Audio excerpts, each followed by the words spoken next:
जगन्नाथ स्वामी नयन पथगामी भवतु मे।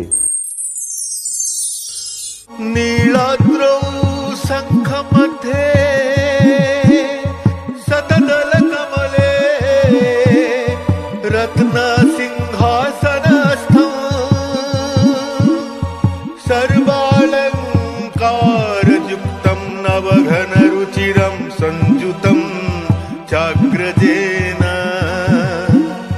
भद्राया वामभागे रथचरणच्युतं ब्रह्मरुद्रेन्द्रवन्द्यं वेदानां सारमीशं सजनपरिवृतं ब्रह्मदारुं स्मरामि ब्रह्मदारुं स्मरामि ब्रह्मदारुं स्मरामि ब्रह्मदारुं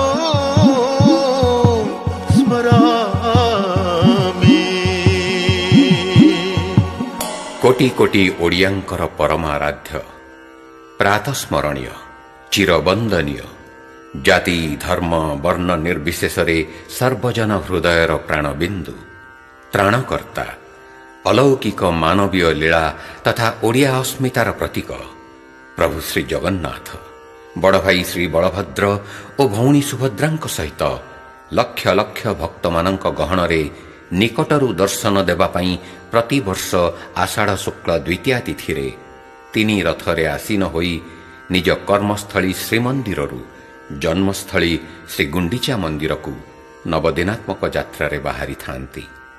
श्री जगन्नाथ संस्कृति और चेतना सहित ओडिया अस्मितार निबिड़ संपर्क को प्रतिपादित कराइबा तथा लुक्कायित जगन्नाथ संस्कृतिर महनीयता को विश्व दरबार रे परिचित कराइबा उद्देश्य ओडिशा सरकारंक सूचना और लोकसंपर्क विभाग द्वारा श्रीक्षेत्र पुरी ठारे प्राचीन एवं एजावत अनुष्ठित होई जाइथिबा रथयात्रा और तत्संपर्कित तथ्यावली संबलित एक 9 दिन व्यापी फोटोचित्र प्रदर्शनीर आयोजन करा जाइछि। पुरुषोत्तम क्षेत्र महात्म्य एवं अस्मिता आमे ताकू जदि होउचंते पर्यालोचना करबा को जिबा ये बड़ विशद कथा।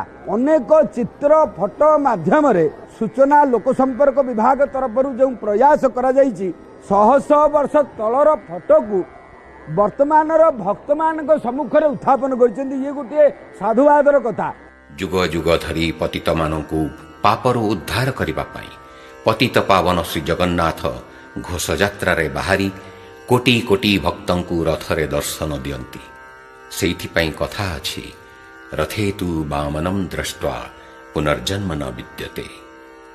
जगन्नाथ स्वामी नयन पथगामी भवतु मे।